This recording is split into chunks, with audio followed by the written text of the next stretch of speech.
ज्यादा मिला दिया, इतना नहीं होना चाहिए। निकल निकल।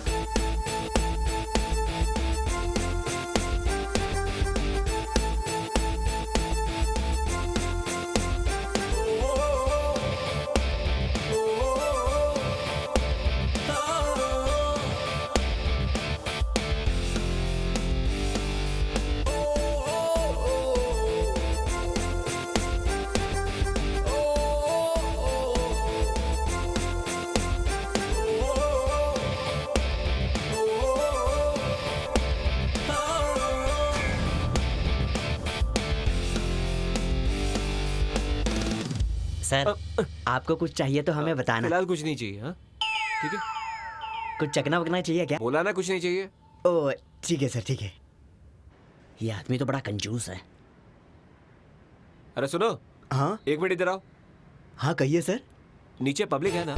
क्या हुआ सर? मतलब अचानक किसी को हॉस्पिटल ले जाना पड़े तो। किसे ले जाना है सर? कुछ नहीं, ऐसे ही बस। ये आदमी कंजूस के साथ साथ पागल भी है।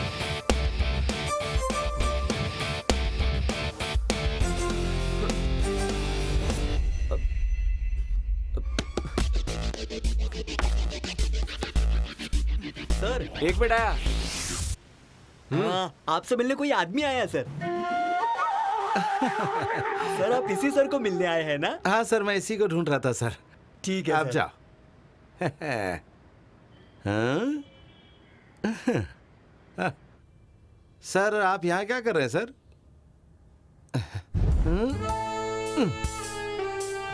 तुम अकेले हो ना? वो तो नहीं है ना यहाँ? अच्छा अच्छा, छुपा कर रखा है। तुम्हारी बाइक बाहर खड़ी देखकर मुझे डाउट हुआ कि होटल में रूम लेने की तुम्हें क्या जरूरत पड़ गई। नहीं मैं तो यूं ही समझ गया, मैं अच्छे से समझ गया। वो मैं हाँ। करोड़पति बनने की खुशी में ऐश करना चाहता था ना, वो भी अकेला। हाँ, मुझे भूल गए ना? क्या सोचा था कि मोबाइल स्विच ऑफ कर दोगे तो मैं तुम्हें ढूंढ नहीं पाऊंगा?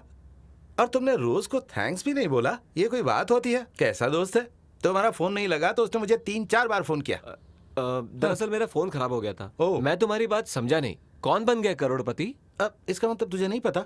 हमने विंडमिल का जो टेंडर भरा था ना, तुझे याद है ना? हमने भरा था। हाँ। वो टेंडर पास हो गया मेरे भाई।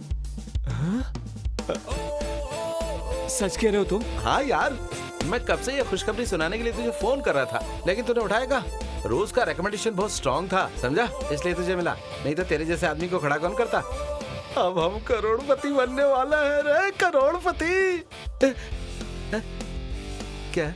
अबे क्या हुआ? अबे हम नहीं, मैं। तेरा फोन दे मुझे। सबसे पहले रोज को फोन करके थैंक्स कहता हूँ।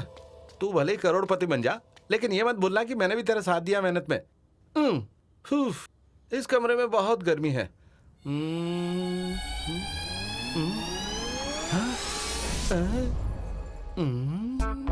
अच्छा, तो ये बात है।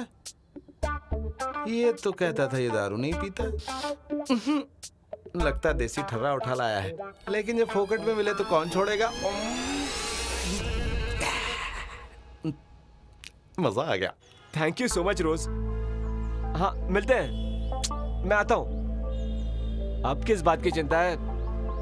मेरे डैड मुझे निकम्मा ही समझते हैं। अब उन्हें पता चलेगा कि मैं कौन हूँ और मैं क्या कर सकता हूँ। अरे संभल।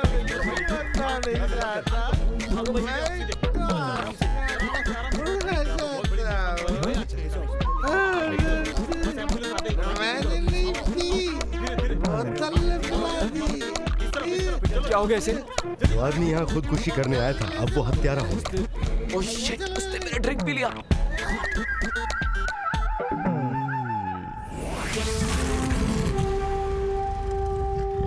पुलिस पर हाथ उठाते और तुम्हें कोई फर्क नहीं पड़ता? गुंडों के हाथों एक पुलिस वाला मारा गया, उससे भी तुम्हें कोई फर्क नहीं पड़ता? तुम जैसे लोगों को तो 20 चौराहे पर मारना। अच्छा भूल गया, क्या था वो? एक मिनट रुक जाओ। कीमत पे नहीं चलेगा।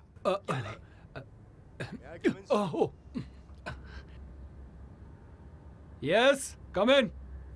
छे, ये लोग भी कभी भी आ जाते हैं।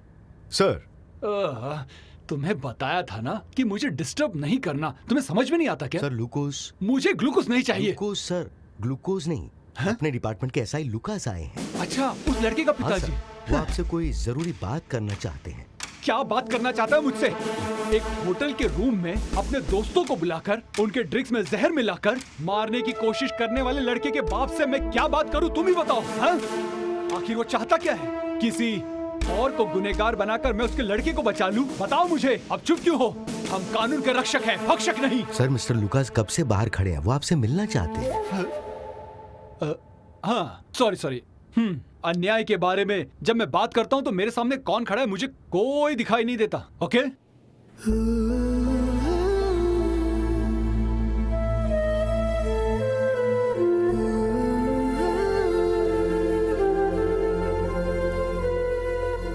लुकास सर जरा सावधान रहना, एसीपी थोड़ा टेंशन में है।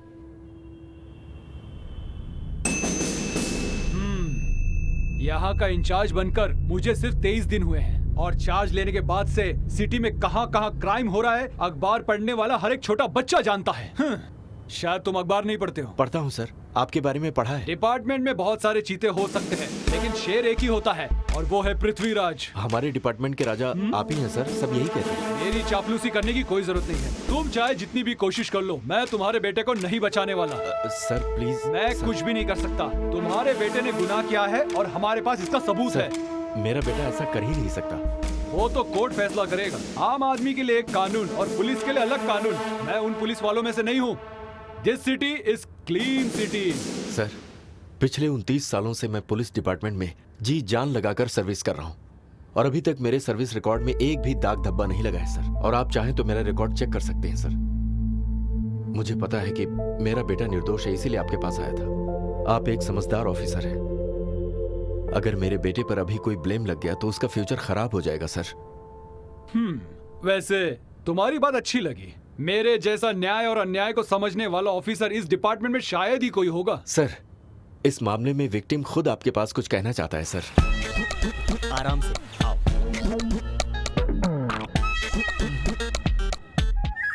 सर सच्ची बात यह है कि वो मुझे मारना नहीं चाहता था। सर जो ने खुदकुशी के लिए दारू में जहर मिलाया था और वो दारू मैंने पी ली। ये बात सही है सर, वो बेकसूर है।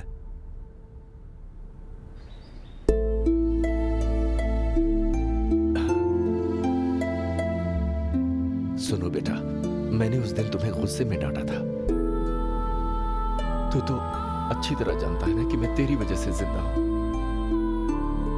बेटा तेरी हर ख्वाहिश मैंने पूरी की है, कभी ना किया है क्या? आखिर तूने ऐसा किया क्यों?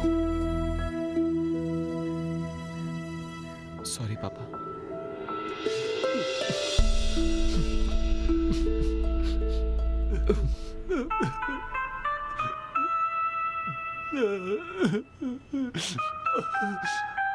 मेरी भी आंखों में आंसू आ गए।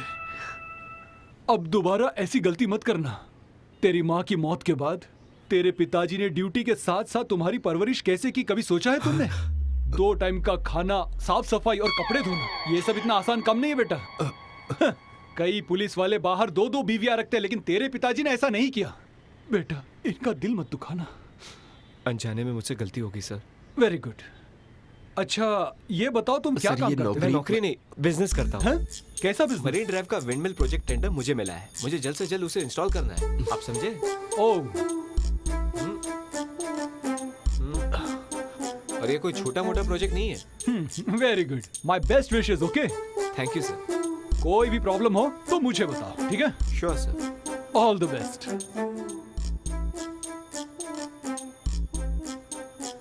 अब इसका बुरा वक्त खत्म हुआ और अच्छा समय शुरू हो चुका है।